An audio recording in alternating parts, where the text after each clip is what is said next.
ہا میم عین سین قاف، خدائے غالب و دانا اسی طرح تمہاری طرف مضامین اور براہیں بھیجتا ہے جس طرح تم سے پہلے لوگوں کی طرف وہی بھیجتا رہا ہے۔ جو کچھ آسمانوں میں اور جو کچھ زمین میں ہے سب اسی کا ہے، اور وہ عالی رتبہ اور گرامی قدر ہے۔ قریب ہے کہ آسمان اوپر سے پھٹ پڑیں اور فرشتے اپنے پروردگار کی تعریف کے ساتھ اس کی تسبیح کرتے رہتے، اور جو لوگ زمین میں ہیں ان کے لیے معافی مانگتے رہتے ہیں۔ سن رکھو کہ اللہ بخشنے والا مہربان ہے۔ اور جن لوگوں نے اس کے سوا کارساز بنا رکھے ہیں وہ اللہ کو یاد ہیں اور تم ان پر داروغہ نہیں ہو۔ اور اسی طرح تمہارے پاس قرآن عربی بھیجا ہے تاکہ تم بڑے گاؤں یعنی مکے کے رہنے والوں کو اور جو لوگ اس کے ارد گرد رہتے ہیں ان کو رستہ دکھاؤ، اور انہیں قیامت کے دن کا بھی جس میں کچھ شک نہیں خوف دلاؤ۔ اس روز ایک فریق بہشت میں ہوگا اور ایک فریق دوزخ میں، اور اگر اللہ چاہتا تو ان کو ایک ہی جماعت کر دیتا، لیکن وہ جس کو چاہتا ہے اپنی رحمت میں داخل کر لیتا ہے، اور ظالموں کا نہ کوئی یار ہے نہ مددگار۔ کیا انہوں نے اس کے سوا کارساز بنائے ہیں؟ کارساز تو اللہ ہی ہے، اور وہی مردوں کو زندہ کرے گا، اور وہ ہر چیز پر قدرت رکھتا ہے۔ اور تم جس بات میں اختلاف کرتے ہو اس کا فیصلہ اللہ کی طرف سے ہوگا۔ یہی اللہ میرا پروردگار ہے، میں اسی پر بھروسہ رکھتا ہوں اور اسی کی طرف رجوع کرتا ہوں۔ آسمانوں اور زمین کا پیدا کرنے والا وہی ہے، اسی نے تمہارے لیے تمہاری ہی جنس کے جوڑے بنائے اور چار پایوں کی بھی جوڑے بنائے، اور اسی طریق پر تم کو پھیلاتا رہتا ہے۔ اس جیسی کوئی چیز نہیں، اور وہ سنتا دیکھتا ہے۔ آسمانوں اور زمین کی کنجیاں اسی کے ہاتھ میں ہیں، وہ جس کے لیے چاہتا ہے رزق فراخ کر دیتا ہے اور جس کے لیے چاہتا ہے تنگ کر دیتا ہے۔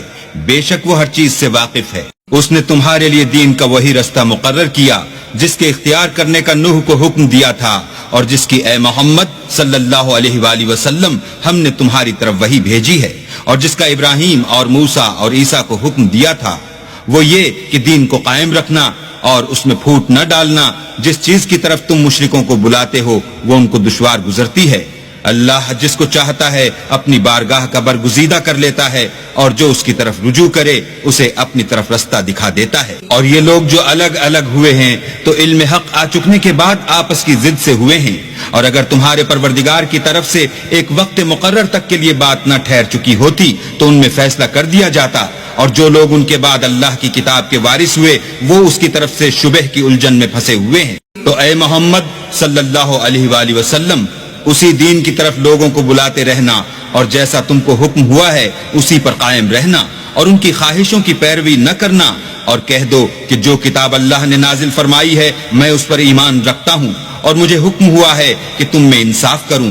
اللہ ہی ہمارا اور تمہارا پروردگار ہے، ہم کو ہمارے اعمال کا بدلہ ملے گا اور تم کو تمہارے اعمال کا۔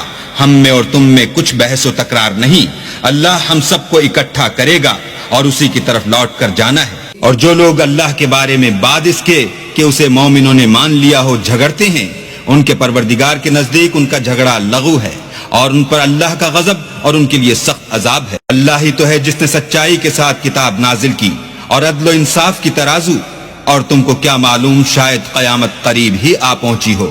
جو لوگ اس پر ایمان نہیں رکھتے وہ اس کے لیے جلدی کر رہے ہیں، اور جو مومن ہیں وہ اس سے ڈرتے ہیں اور جانتے ہیں کہ وہ برحق ہے۔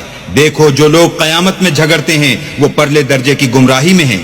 اللہ اپنے بندوں پر مہربان ہے، وہ جس کو چاہتا ہے رزق دیتا ہے، اور وہ زور والا اور زبردست ہے۔ جو شخص آخرت کی کھیتی کا طالب ہو اس کے لیے ہم اس کی کھیتی میں افزائش کریں گے، اور جو دنیا کی کھیتی کا خواستگار ہو اس کو ہم اس میں سے دیں گے، اور اس کا آخرت میں کچھ حصہ نہ ہوگا۔ کیا ان کے وہ شریک ہیں جنہوں نے ان کے لیے ایسا دین مقرر کیا ہے جس کا اللہ نے حکم نہیں دیا؟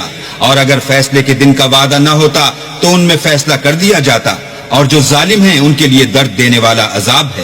تم دیکھو گے کہ ظالم اپنے اعمال کے وبال سے ڈر رہے ہوں گے، اور وہ ان پر پڑھ کر رہے گا۔ اور جو لوگ ایمان لائے اور نیک عمل کرتے رہے وہ بہشت کے باغوں میں ہوں گے، وہ جو کچھ چاہیں گے ان کے پروردگار کے پاس موجود ہوگا۔ یہی بڑا فضل ہے، یہی وہ انعام ہے جس کی اللہ اپنے بندوں کو جو ایمان لاتے اور عمل نیک کرتے ہیں بشارت دیتا ہے۔ کہہ دو کہ میں اس کا تم سے صلہ نہیں مانگتا، مگر تم کو قرابت کی محبت تو چاہیے، اور جو کوئی نیکی کرے گا ہم اس کے لیے اس میں ثواب بڑھائیں گے۔ بے شک اللہ بخشنے والا قدردان۔ کیا یہ لوگ کہتے ہیں کہ پیغمبر نے اللہ پر جھوٹ باندھ لیا ہے؟